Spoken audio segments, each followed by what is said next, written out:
All right. We have already called the meeting to order and taken roll call. The purpose of this meeting is a special meeting, a study session to talk in reference to the food truck operations within the city. So today we have Giles Tucker, of the Executive Director of the Economic Development Corporation and the Downtown Development Authority, to talk in reference to this.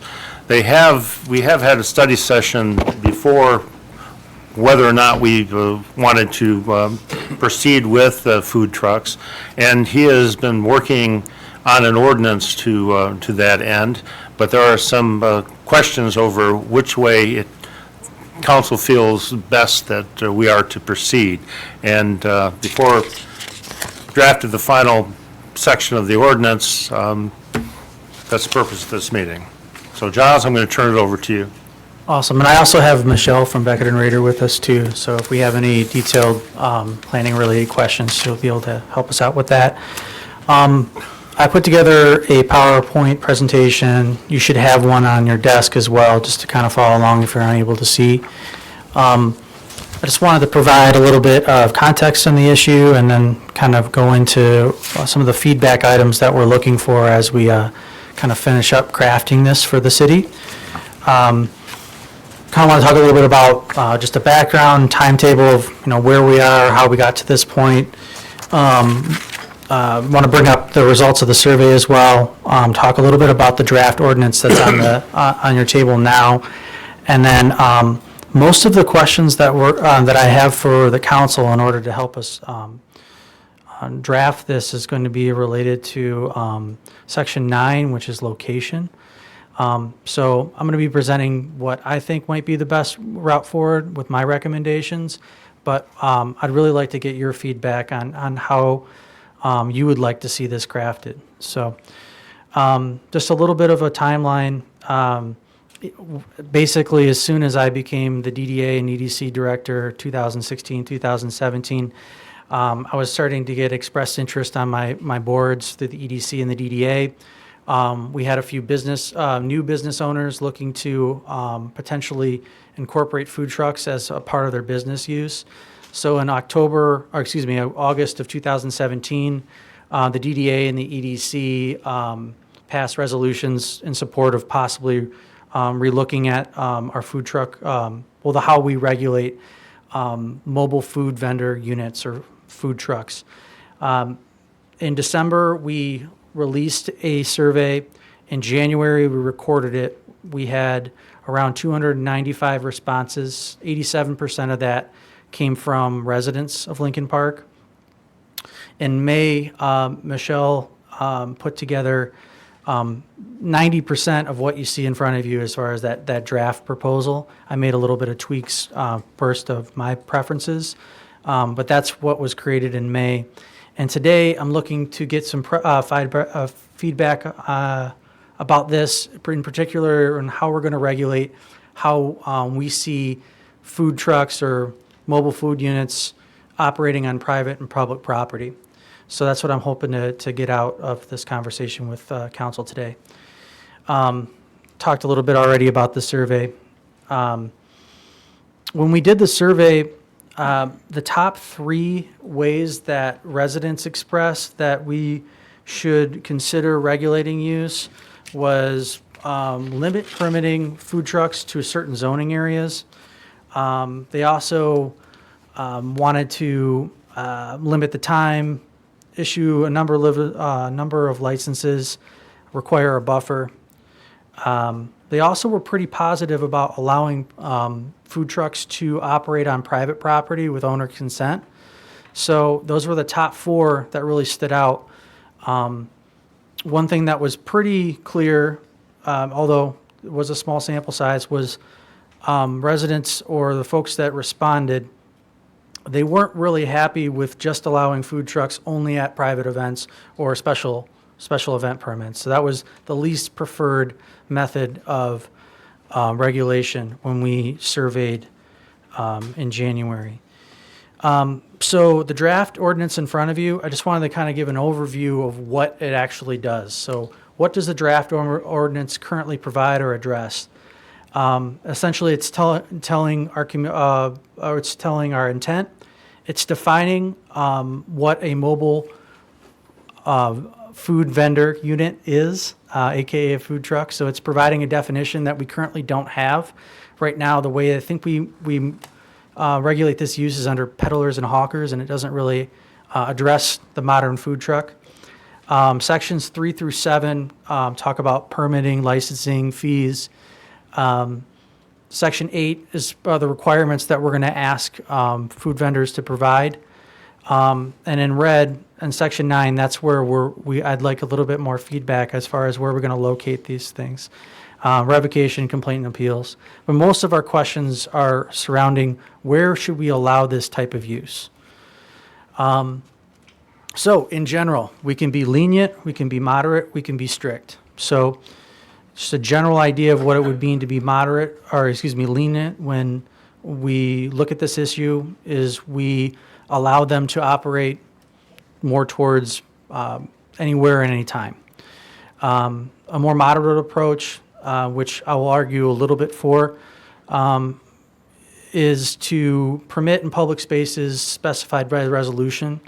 And a strict would be kind of like where we're at now, where essentially you can use food trucks, but only in conjunction with a special events permit. So it's kind of spotty. It's for a very specific event. There's pros and cons when you're considering private property and public property when it comes to this. If you allow for the food trucks to be operated on private property, so long as they're able to obtain a permit from us, it may require more resources to be monitoring vendors, because if you have them all spread out through the city, you don't really know who's permitted, who's not, or there may be a small challenge of verifying that this is in fact somebody that's registered with our clerk. And without a buffer, for example, you could have food trucks potentially encroaching on potential businesses of brick and mortar restaurants. So those are some of the challenges if you just allow wholesale operation on private property. A benefit of this is it's going to greatly impact the availability and locations for food trucks. So it makes that business type a lot more viable. So those are the kind of the pros and cons that I was hoping to balance when we're talking about private property when it comes to food trucks operating in Lincoln Park. In public property, there was a lot of discussion or some discussion on we have a lot of public parking lots in the downtown area. We also pride ourselves on our parks. We have a lot of parks. And one thing that is a potential benefit of food trucks is they help reinvigorate or re-energize public spaces. So that's what some of the literature explains is a benefit of food trucks. Much like if you were to allow it on any private property, so long as it's permitted, if you have, in my view, if you have, 17 to 19 parks, if you allow it on every park, then it may be difficult for us to verify that they're operating with a permit. It may be difficult for us to identify any issues, if they're leaving trash or things behind. If it's spread out throughout the city in multiple locations, there might be a challenge of making sure that, if we do have a bad actor, that we're able to resolve it quickly. Limiting it to a certain amount of public areas will allow it to be a little bit easier to enforce the ordinances and make sure that everyone's doing what they need to be doing. And again, I mentioned that it impacts underutilized public space. Again, with the parks, you're not going to have this issue, but with the public parking lots, without a buffer, you're going to be competing with brick and mortar businesses. So I just have a couple recommendations, and I'd love to get some feedback from council. My first recommendation is to allow mobile food vendor units on public lots in the DDA boundary by council resolution. So what this means is that we have a DDA boundary within our area that encompasses the majority of the public parks that we have, opposed to writing it within the ordinance, meaning that explicitly Painter Supplies parking lot, for example, or the lot behind the steel trap is open from this time, any time, opposed to writing that in within our ordinance. Maybe once a year, we just go by council resolution. So we are able to spot, we identify a couple locations that we want to try, and if it doesn't work, we're not married to it. Same type of discussion when it comes to public parks. I think that if you're able to pick a few locations and test it, you're giving yourself the flexibility to make a change if something for whatever reason doesn't work out. So that's my second recommendation, is to do the same thing in parks.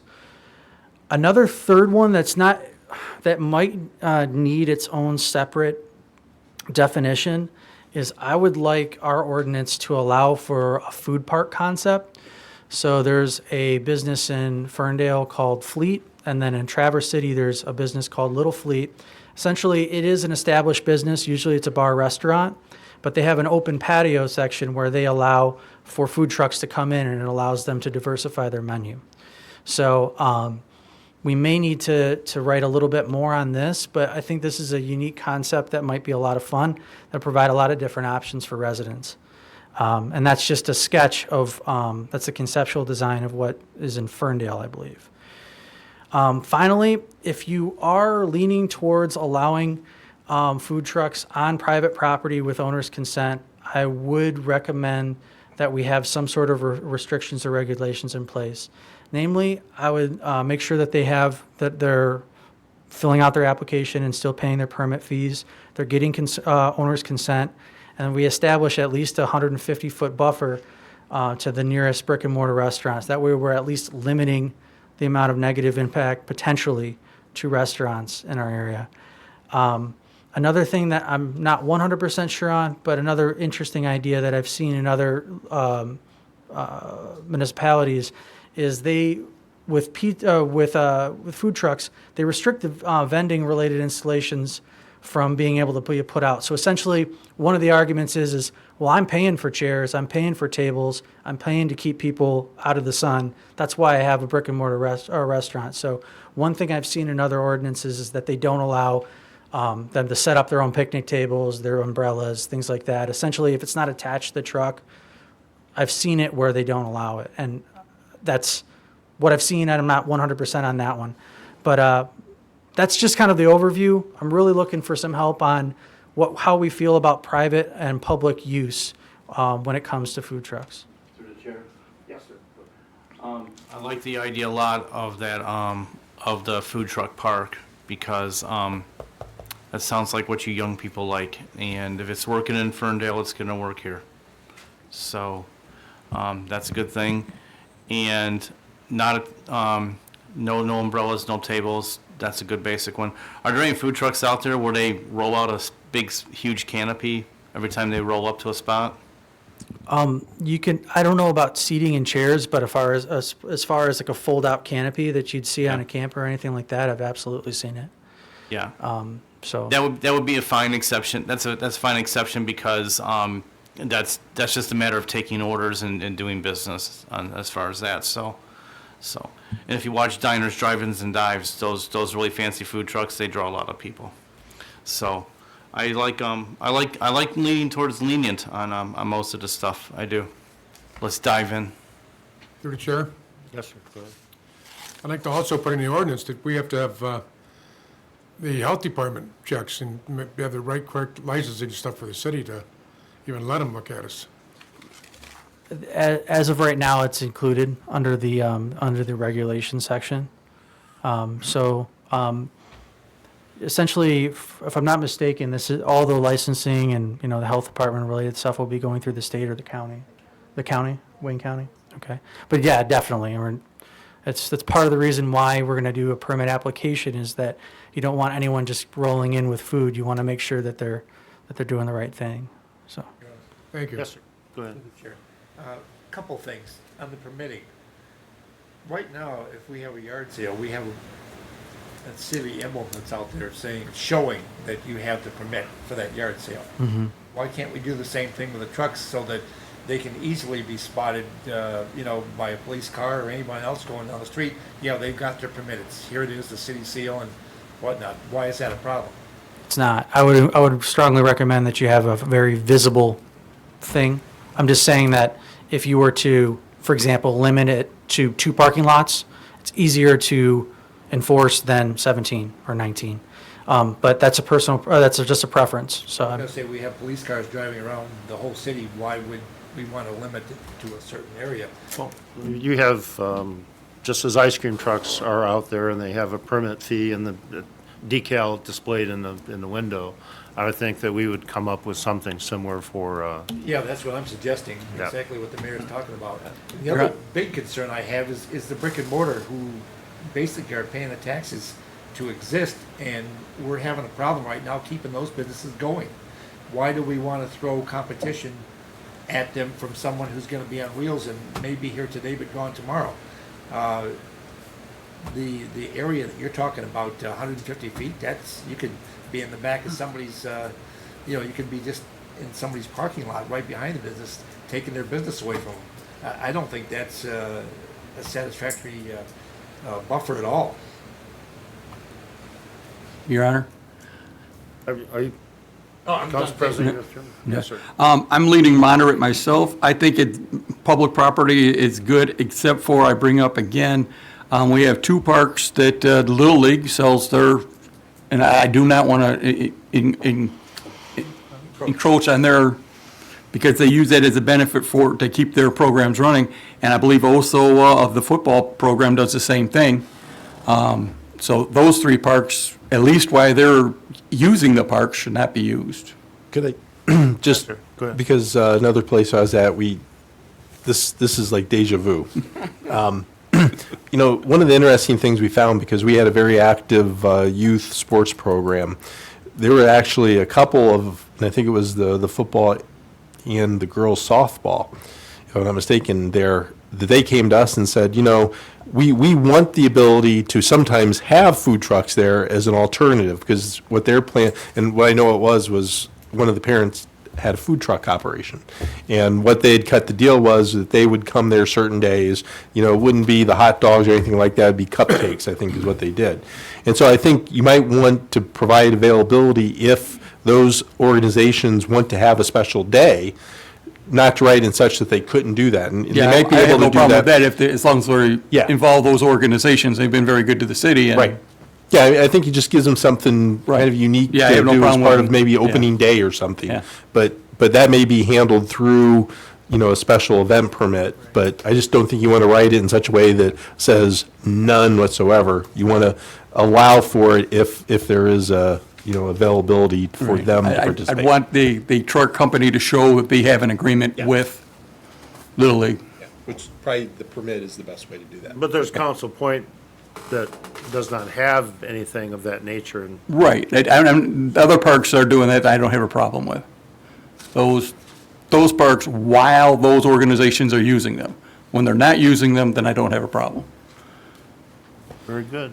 Question, who's going to, through the chair, who's going to enforce this? We have a problem now with the ordinance officers going and do, who are we getting the manpower to do who's going to drive by and check these? Because, I don't have a problem, but, it's always the enforcement end we have a problem with. We always have a problem with the fact that we didn't look at who's going to enforce it, how they're going to enforce it, and to get their buy-in, are you going to enforce, are you going to have the ability to enforce it? Because if you have a food truck on the weekend, our ordinance officers don't work the weekends very rarely. I would And- say that this is a police department matter, similar as the ice cream trucks are. Yeah. You have a licensed vehicle or an unlicensed person that's doing this, so it'd be the police department, in my opinion. That's how I see it I operating. don't have any problem, but the question I got is the police are overwhelmed now, and just by the fact that they're on patrol, and we have the issues now with their running as it is because of the fact that they're putting out fires and still doing things, and now we need to get some buy-in to ask them, can you take this added, it just makes sense. If you're gonna do something, then the city parking lots, okay, some of the city parking lots, we have customers that have businesses that have vans sitting there right behind. Now you're going to put a food truck, a guy's got 7 or 8 vans sitting there after money. We need to take a look at the areas, what I'm getting at, and do a little deep dive about from the police department, can you do this? How would you do that? I mean, and get their buy-in, okay? And then look at the specific areas to see how busy they are, because some of these lots we own, but I know for this one beat right over here, there's a business over here that has 7 or 8 transportation vehicles that sit back there. And then we have the funeral home that uses the extent, I mean, naturally, and you're gonna have the issue with the urgent care, so our public lots are not as vacant as we think they are to a certain extent. And I don't want somebody to be up there having a business, which is fine, then people trying to go back and forth. So that was my only, that's my concerns anyways. Other than that, I don't know. I like your idea of regulating this, like we do the ice cream truck type of things. The thing that I think would keep down the people abusing that would be if we had fines that had sufficient teeth in them, that if people were gonna do this, it would cost them heavily for not getting the permits they're supposed to have. In other words, you know, the chances of being caught not getting the permission that they're supposed to have, or being in the spot where they're not supposed to be, would overwhelm them with doing it. Well, you know, as it stands, it would be $500, and if there was unlicensed, I would impound the truck, so, I mean, we can work on. A draft of that is the last section of the ordinance. Section 12 does take into account the penalties if you're in violation of any. I have a couple questions. Southgate, Wyandotte, Allen Park, do you know what they do, reference food trucks? Wyandotte is still reviewing theirs. They haven't put one on the books. Southgate, I believe that trying to recall, the ones that come to most mind are Saline and Ferndale, because those are the ones I've researched the earliest. But I know Wyandotte doesn't have one on the books yet. I don't know whether or not Southgate decided one way or the other, but essentially, for us to designate public spaces or allow any type of on private property with consent, we'd be one of the first, if not the first, in the downriver area that I'm aware of. I know I'm sorry, Your Honor, Yeah, go if I ahead. may. I know Southgate, I don't know what their permit or how they do their situation, but I know twice a year, they have a food truck party and draw lots of people, biggest crowd I've ever seen downriver. That'd essentially be our special event permit. We would just do it, you know. That's I think what Southgate's doing is they have, and that's when I attended earlier in January of this year, I attended a Michigan Downtowns Association presentation, and the director from my hometown, Howell, that's exactly how they approached this. They had a lot of restaurants that they cared deeply about in the downtown that they were worried about upsetting, and the way that they went about doing it is they just held a couple food truck rallies. So they had a lot of success in a fall event. They followed up with it a couple times the following year, and then they allowed it, I think once or twice a month in a designated location at a set amount of time. So that was their way of going about it. We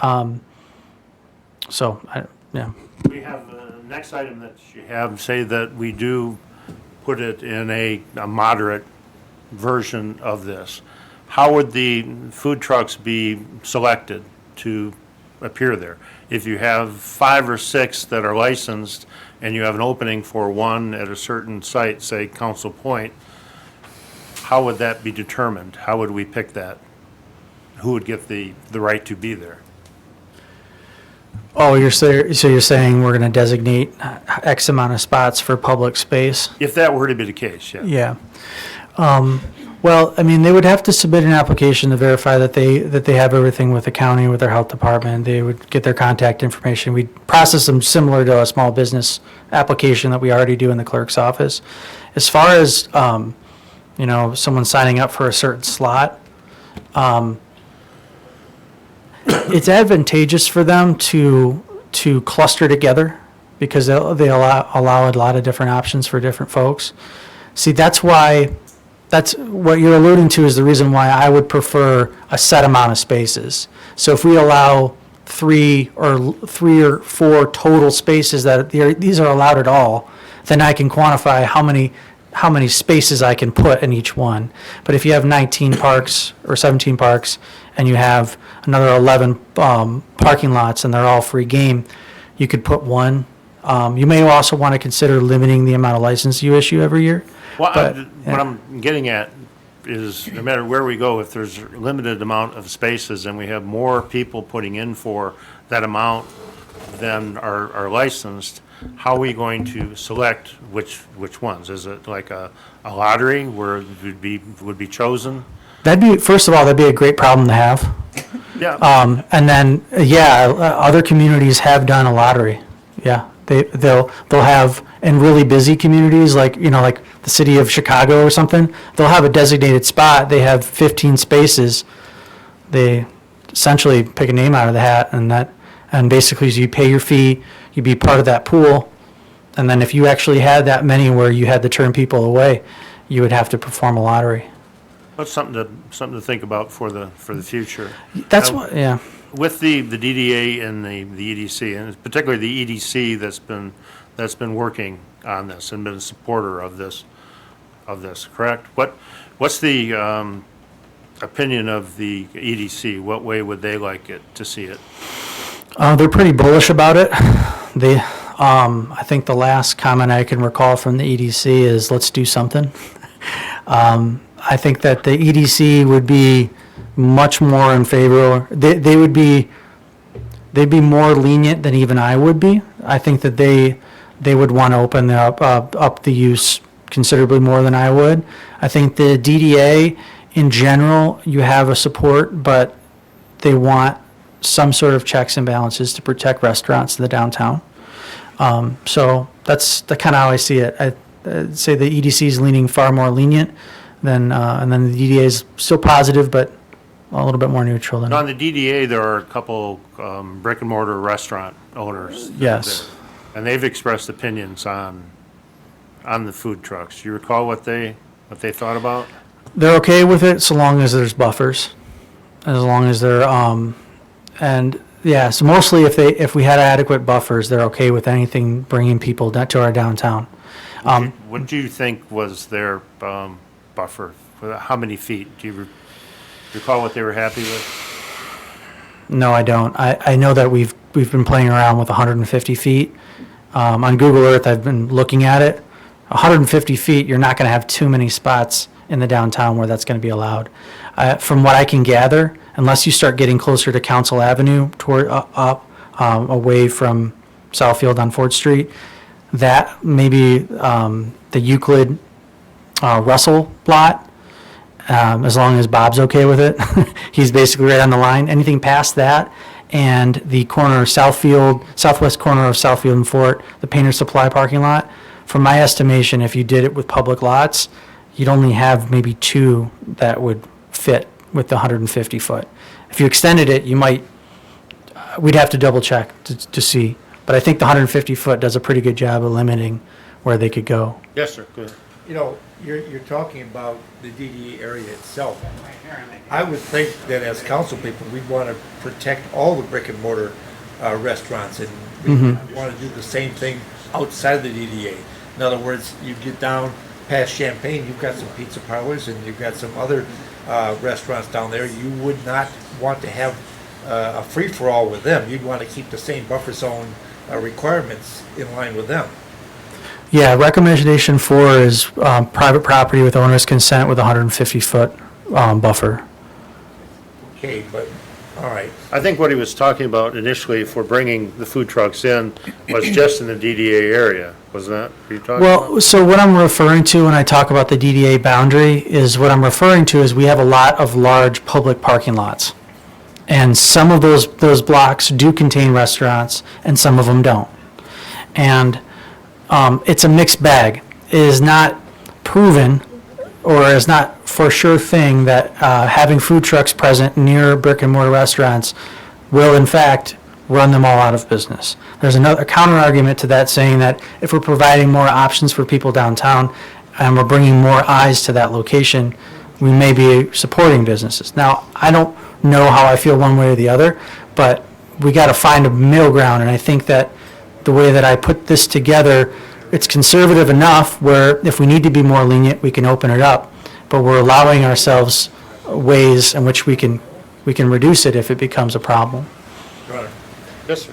One more question regarding the Yeah. brick and mortar. These people have invested in the city of Lincoln Park. They've actually established a business. And these trucks that you're talking about are just passing through. So they're paying, the brick and mortar are paying the taxes that keep this town going. What are the food trucks paying? I mean, if you've got a competition between a food truck that pays no taxes and somebody who's working like hell to pay taxes, the food truck is gonna sell things for a lot less than the brick and mortar is. And that kind of competition is just going to, I believe, run the brick and mortars out. It's a legitimate concern, and it shows that you have concern for our businesses. I mean, I think that should be mine whenever we make a decision. I would counter it a little bit, like, for example, Taqueria El Paisa in our downtown, they have a food truck as well. And that would be another way that they're able to support their business. They operate their food truck in E-Course, and that's part of their income. They reinvested in a new truck actually recently. Another example would be the folks that bought Sam's Beer Store. The whole premise of that business when they originally wanted to buy it is they wanted to do essentially a Mexican-style grocery store, but they wanted a food truck they wanted to purchase and bring their food truck on their own property, and they weren't allowed to. So I would agree with you. We need to make sure that we protect the folks that are still here with us. But I would like us to open us up for different business types and businesses uses. And finding that balance is what I'm hoping to find. Like, again, by doing it by council resolution once a year, establishing where it's going to go, and having a duration of 1 year or less, you're limiting. If it turns out that it's just a disaster, we're able to pull back a little bit. And that's where I kind of led with this.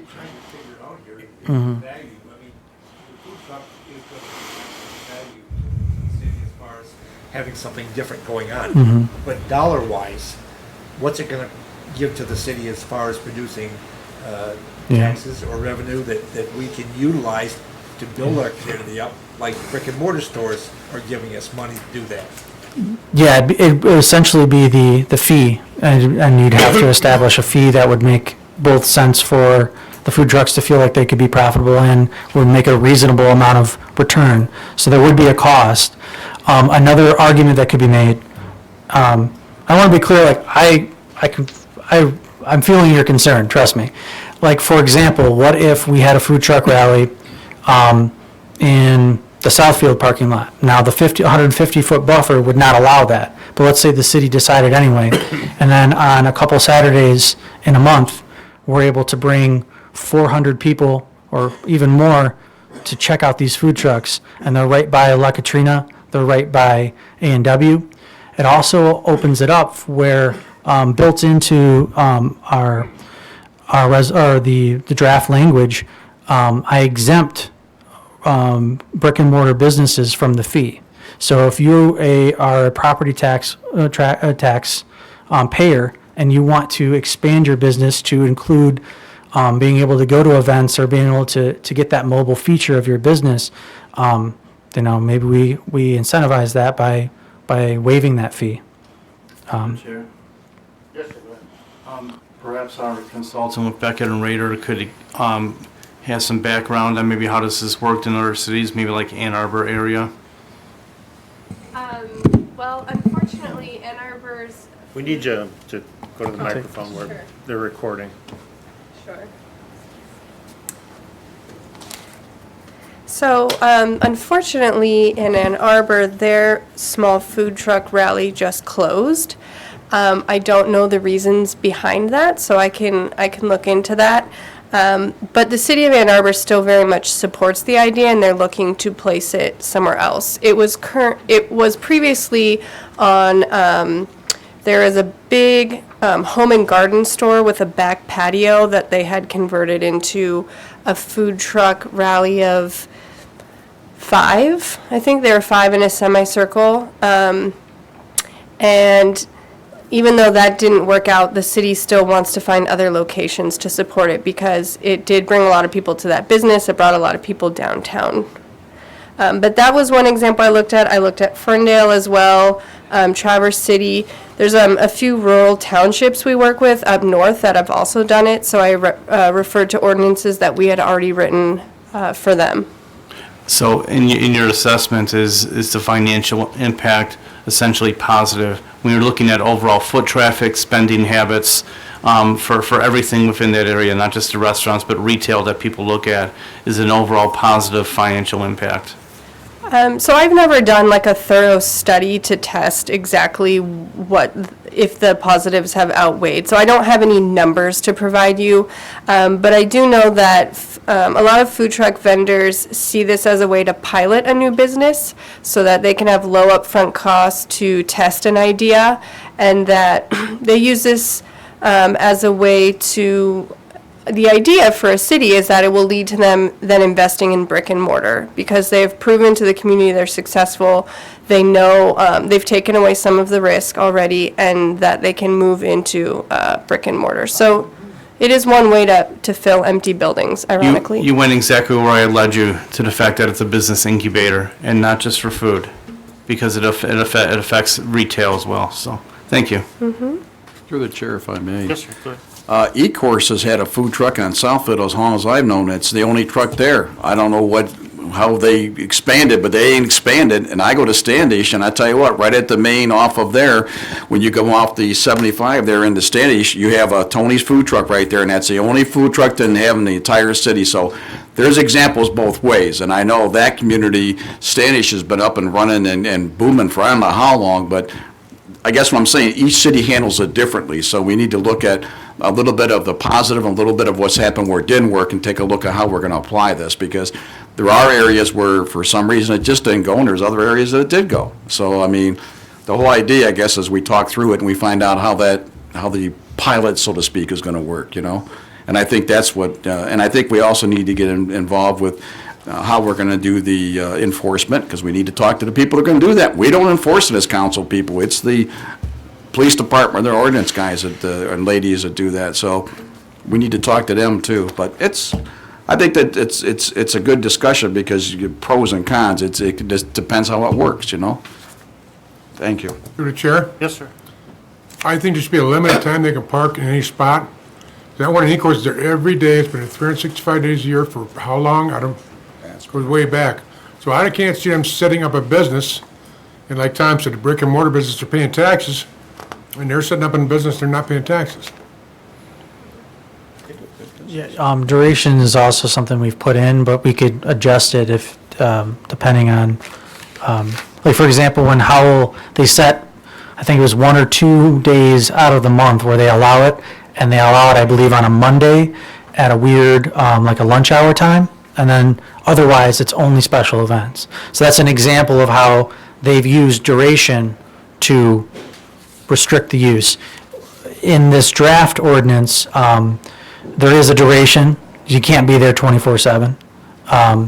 But, I mean, days and times is another way in which we can pull that lever to limit the use if we feel like that's appropriate.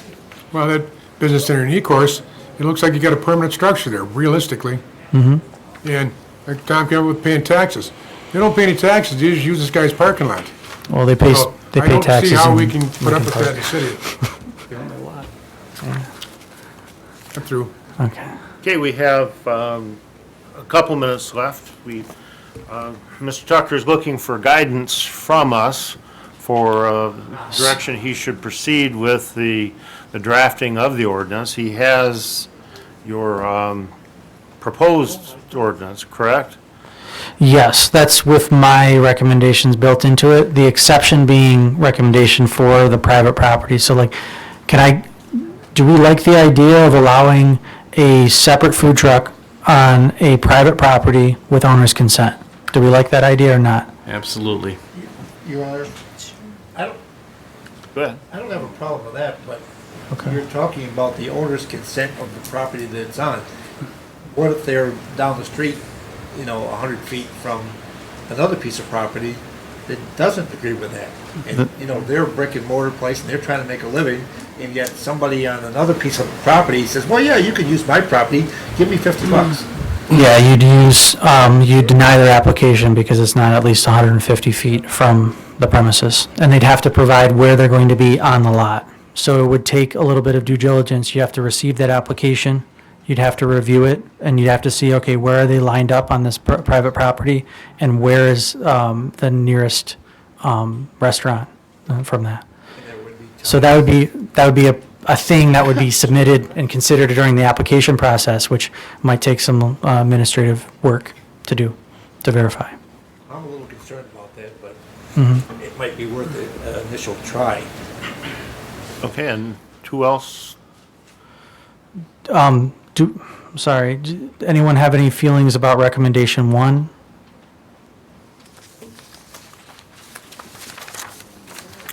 Public lots.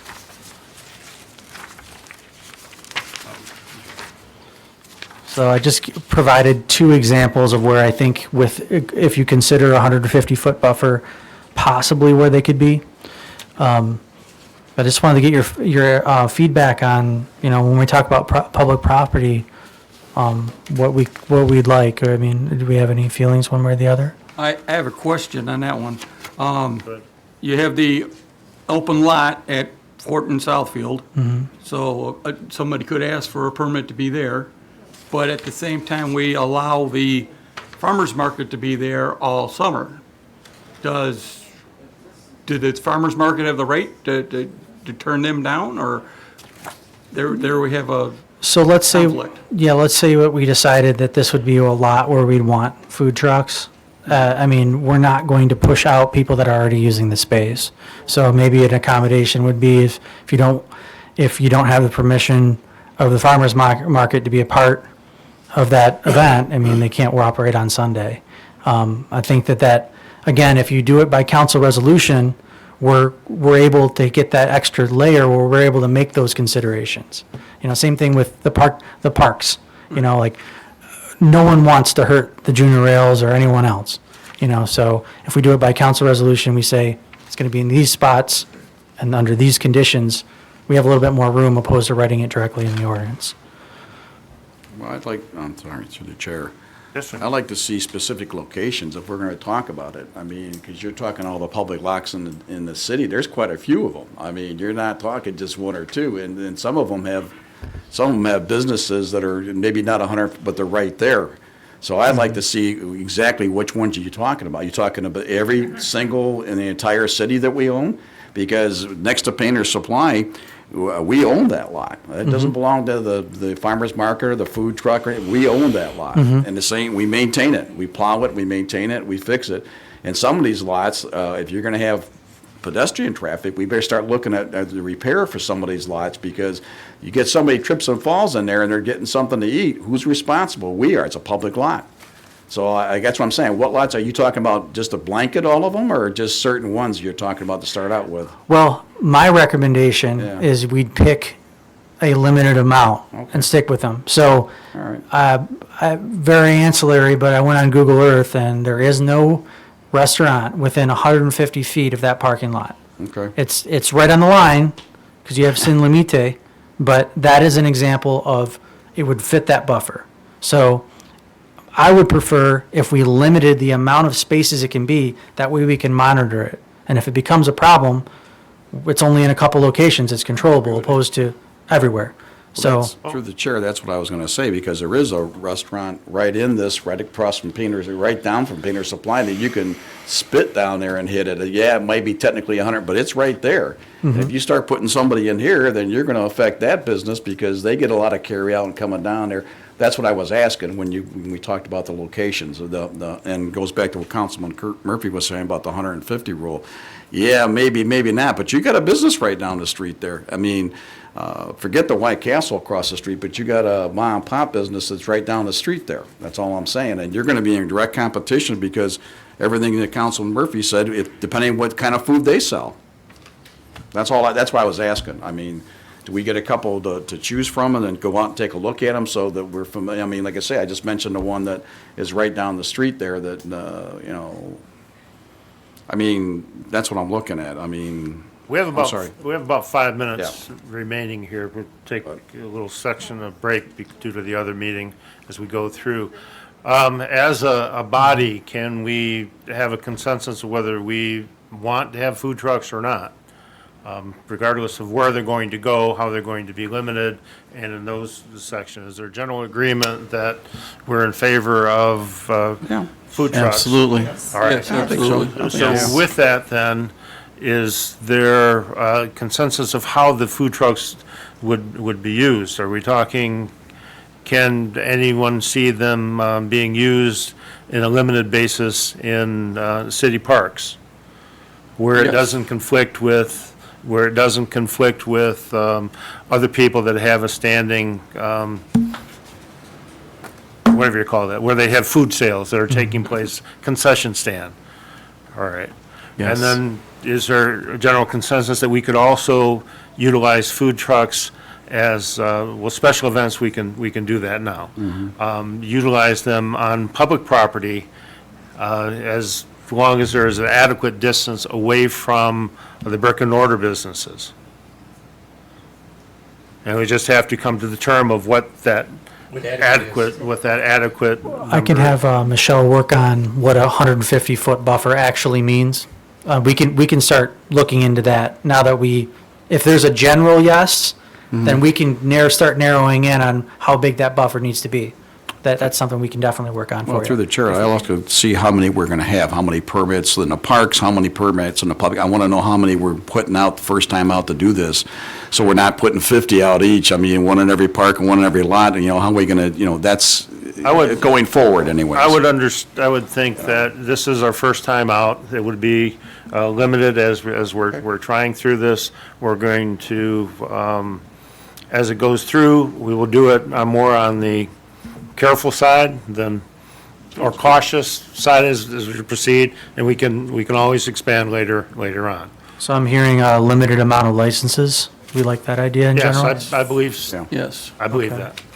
Yep. And then what did you guys think? I think we also like the limited sites where they can go, and we'd like a choice of where those sites are going to be. Right. Both in public lots, and then what about private property? Yeah. Okay. Yeah. Okay. And then last thing, do you guys like accommodating a food park type business use, which means a brick and mortar business that also uses food trucks as, in an ancillary function? Definitely a good Yeah, idea. don't have a problem with that. Okay, so we're pretty bullish on that? So you have your walking orders anyway? Yeah, so next time that you see me, we'll address how many licenses we're going to have. We're going to review what buffer seems appropriate, and we are going to write it that will allow for private and public use, and then we'll take it from there.